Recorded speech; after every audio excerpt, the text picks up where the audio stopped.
Well, I'm not so sure what's tickety-boo about this, except that it makes me laugh uproariously. And I think that alone is something that is just incredibly worthwhile.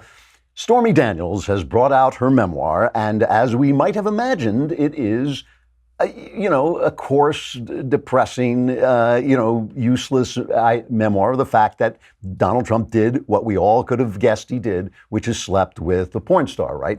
But she goes on to these incredible descriptions, these graphic descriptions, which I've now, to my great shame, actually read, in which she describes his junk. She describes, Trump's tower, and what she says is that his junk looked like Toad from Mario Kart. And as a gamer, I have to tell you, this just broke my heart because I love all the Mario games. The Mario games were like some of the first really great games I played. I mean, I've played video games since they were invented, so I've played them all. But Super Mario was one of the greatest, and I cannot stand the fact that from now on, when I see Toad, smiling little Toad, in Mario Kart, I've got to think of Donald Trump's junk. But the thing that makes me laugh about this, okay, is how the fact that the news is covering this, the news media is covering this as if this was important. Here's Jake Tapper.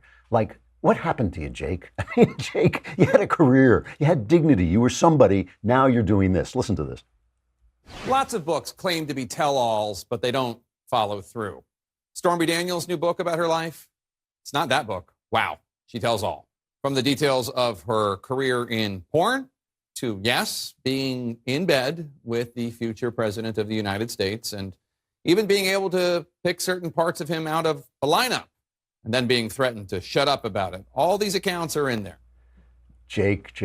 Here's the funny thing to me. I am old enough to remember when they didn't even report that the president was having an affair in the Oval Office at the point. JFK was banging everybody who walked through there. I mean, like he had two aides. They called them Fiddle and Faddle. That was their names for them, who they were skinny dipping in the White House pool together.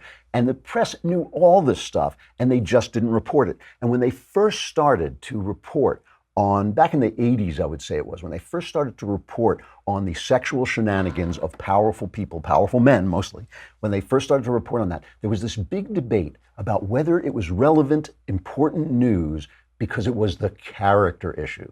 And I made fun of this. I wrote this novel, True Crime, which became the Clint Eastwood movie. And in that, he says the character issue is just a way of reporting about sex. All we want to do is report about sex. Why? Because people want to read about sex, because people are salacious and they're judgmental and they're gossipy and they want to talk about sex, so they will turn sex on. So while they were sitting there with their serious faces, just like today, they're sitting there with Brett Kavanaugh with their serious faces when it's all about politics, when they were talking about the character issue back in the 80s, they were really just talking about sex. That's all they wanted to do. So now we have moved on, and now we have the horrible concept stuck in our head forever. Like I used to, I've been walking around for days going like beep, beep, beep, beep, beep, beep, beep, beep, beep, beep, beep, because I'm singing the Mario theme song because this thing is stuck in my head. And now forever we have it stuck in our head that Donald Trump is walking around with Toadstool from Mario Kart